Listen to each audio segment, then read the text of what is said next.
Di antara syarat sahnya sholat adalah harus suci dari najis yang meliputi badan, baju, dan tempat sholat. Untuk itu, kami urai terlebih dahulu tentang najis dan cara menyucikannya. Berikut ini macam-macam benda najis. Ya Rabbi salli ala Muhammad, Ya Rabbi salli alaihi wasallam. Anjing dan babi tergolong najis berat atau disebut najis mughalladhah. Seumpama ada kotoran anjing di lantai, maka cara menyucikannya harus dicuci sebanyak 7 kali, yang salah satunya dicampur dengan debu.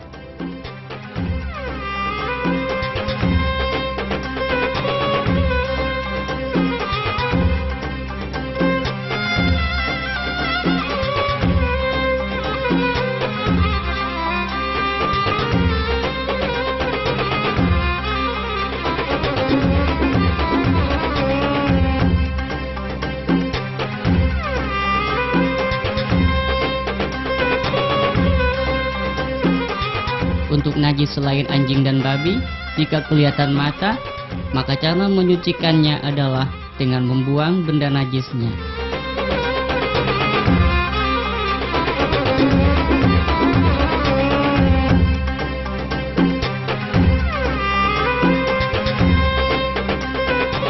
Kemudian menghilangkan bau, rasa, dan warnanya. Bisa dengan menggunakan tisu, kain, atau serabut kelapa. Setelah warna, rasa, dan baunya hilang, kini tinggal mengalirkan air suci secukupnya. Berikut cara membersihkan najis kencing yang ada di lantai.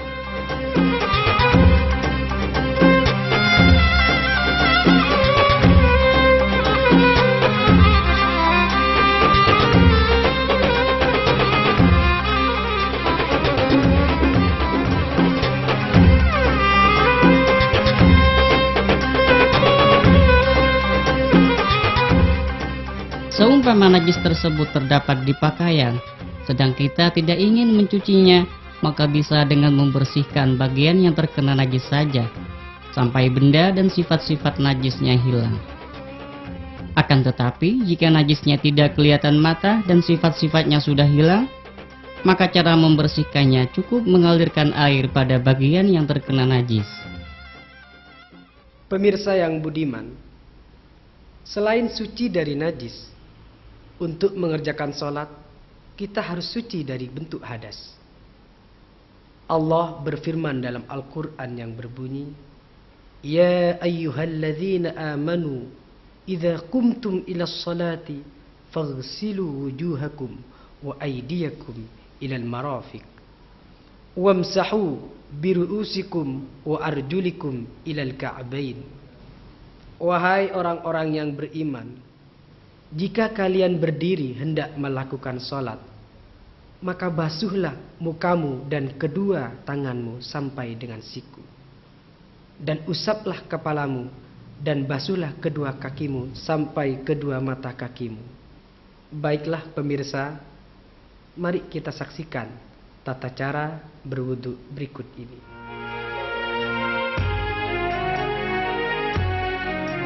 Ada 2 kategori hadas, yaitu hadas kecil dan hadas besar.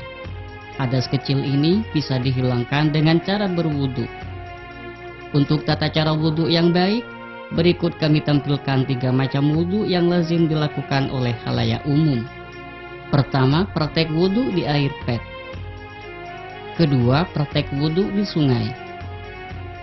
Dan yang ketiga adalah praktek wudu menggunakan air yang kurang dari 2 kula, atau kurang dari 174,580 liter, seperti air 1 timba atau air yang tersedia di jeding-jeding terminal yang ukuran bak airnya terlalu kecil. Pertama-tama adalah siwak atau gosok gigi. Kedua, membasuh kedua telapak tangan disertai membaca ta'awudz dan basmalah dengan niat melakukan sunat wudu dalam hati. Bismillahirrahmanirrahim. Ketiga, berkumur dan menghirup air ke dalam hidung, lalu menyemprotkannya. Ini dilakukan sebanyak 3 kali. Keempat, membasuh wajah sampai rata, dimulai dari bagian atas. Pada saat itu pula lakukan niat wudhu dalam hati. Sebelumnya disunatkan mengucapkan niat wudhu dengan lisan. Nawaitul wudu'a li raf'il hadasil aswari fardun lillahi ta'ala. Setelah basuhan merata, ulangi basuhan 2 kali lagi. Yang kelima, membasuh kedua tangan, dimulai dari ujung jari-jari sampai siku. Dengan mendahulukan tangan kanan, masing-masing diulangi 3 kali.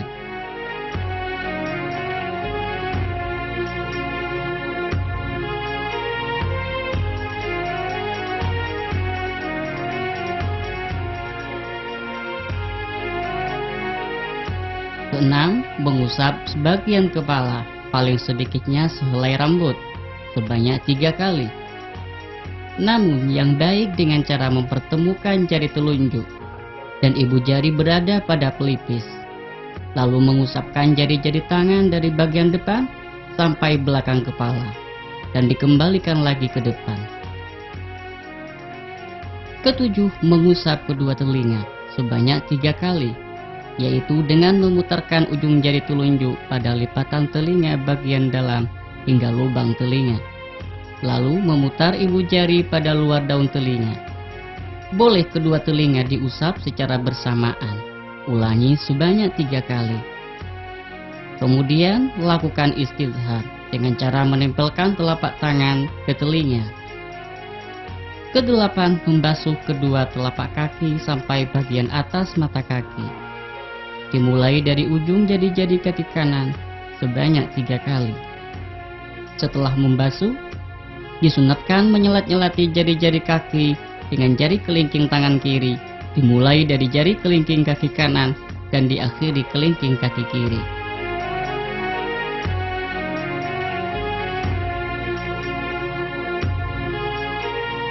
Dan yang terakhir adalah doa. Ashhadu an la ilaha illallah wahdahu la syarika lah. وأشهد أن محمدا عبده ورسوله اللهم اجعلني من التوابين واجعلني من المتطهرين واجعلني من عبادك الصالحين سبحانك اللهم وبحمدك أشهد أن لا إله إلا أنت Astaghfiruka wa atubu ilaik. Dalam praktek yang ketiga ini perlu diperhatikan, mengambil air tidak boleh langsung menggunakan kedua tangan. Cara yang terbaik adalah dengan menggunakan gayung. Hal itu untuk menjaga kemurnian sisa air sehingga tidak menjadi mustakmal disebabkan bercampur dengan air yang sudah digunakan membasuh anggota wudhu. Kategori yang kedua adalah hadas besar. Hadas besar bisa dihilangkan dengan cara mandi seluruh badan. Adapun caranya, sebelum mandi harus menghilangkan terlebih dahulu suatu apapun yang dapat menghalangi sampainya air ke permukaan kulit, seperti cat, kotoran di bawah kuku, dan lain sebagainya. Kalau terdapat benda najis di bagian tubuh, maka harus dibersihkan terlebih dahulu. Disunatkan sebelum mandi melakukan wudhu terlebih dahulu. Setelah berwudhu, secara perlahan siramkan air ke bagian atas kepala, bersamaan dengan niat di dalam hati. Nawaitul ghusla li raf'il hadatsil akbari fardhan lillahi ta'ala. Bagi wanita haid, niat mandinya adalah Nawaitul ghusla li raf'il hadatsil haidhi fardhan lillahi ta'ala. Dan bagi wanita nifas, niat mandinya adalah sebagai berikut. Nawaitul ghusla li raf'i hadatsin nifasi fardhan lillahi ta'ala. lalu menyiramkan air ke tubuh bagian kanan, kemudian yang kiri. Setelah itu meratakan air ke seluruh tubuh seperti rambut, pusar, dan sela-sela lepatan anus. Bagi perempuan wajib membasuh bagian luar alat kelaminnya yang sekiranya tampak ketika duduk.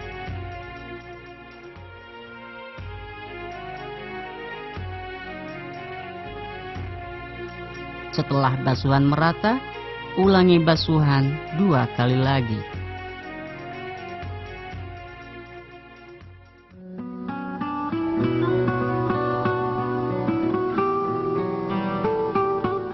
Alternatif lain, jika tidak menemukan air atau berhalangan menggunakannya, maka bisa bersuci dengan melakukan tayamum, sebab tayamum dapat menjadi pengganti dari wudhu atau mandi. Adapun praktiknya, disunatkan mengucapkan niat dengan lisan. Nawaitu tayammum listibahati sholatil mafrudati lillahi ta'ala. Lalu menepukkan kedua telapak tangan pada debu, kemudian angkatlah kedua tangan sambil berniat di dalam hati. Setelah itu disunatkan meniup atau mengkibas-kibaskan telapak tangan agar tidak terlalu mengotori wajah dan telapak tangan.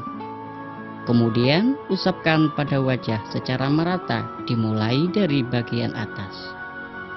Jika dengan sekali tepukan masih belum rata, maka boleh menepukkan lagi.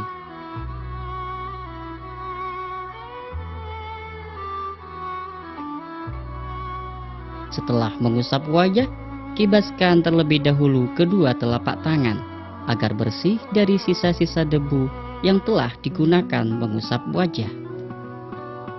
Kemudian lakukan tepukan untuk kedua kalinya. Pada selain debu, tepukan pertama. Usaplah tangan kanan dari ujung jari-jari sampai siku dengan menggunakan tangan kiri.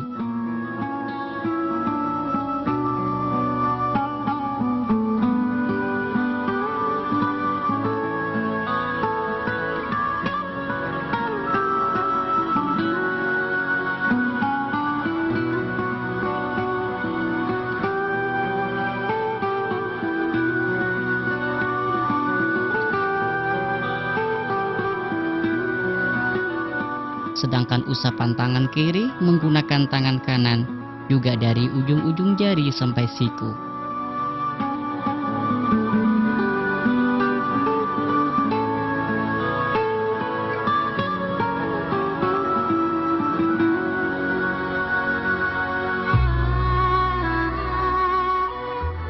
Setelah selesai, bacalah doa sebagaimana berwudu.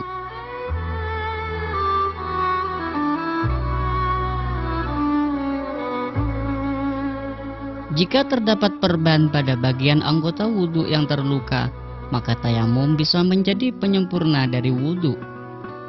Jika perban terdapat di tangan misalnya, maka lakukan wudhu terlebih dahulu.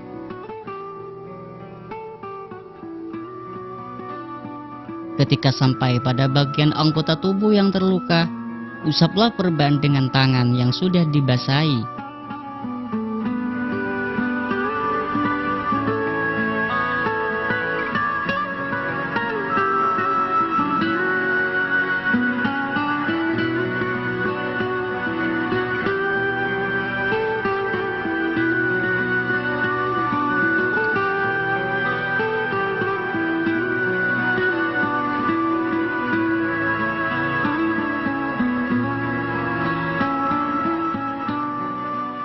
Lalu keringkan wajah dan kedua tangan dengan handuk.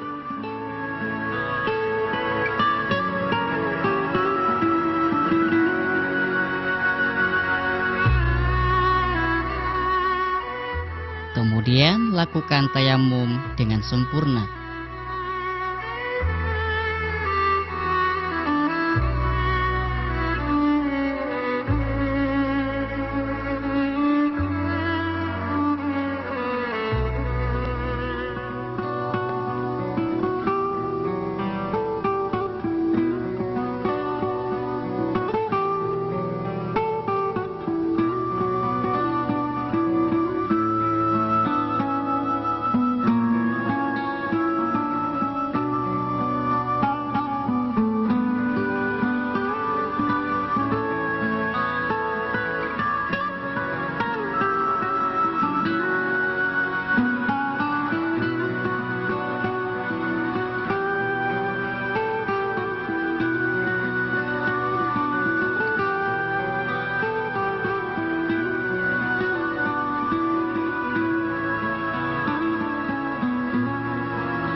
Kini tinggal melanjutkan wudhu dengan mengusap sebagian kepala, mengusap telinga, dan membasuh kaki.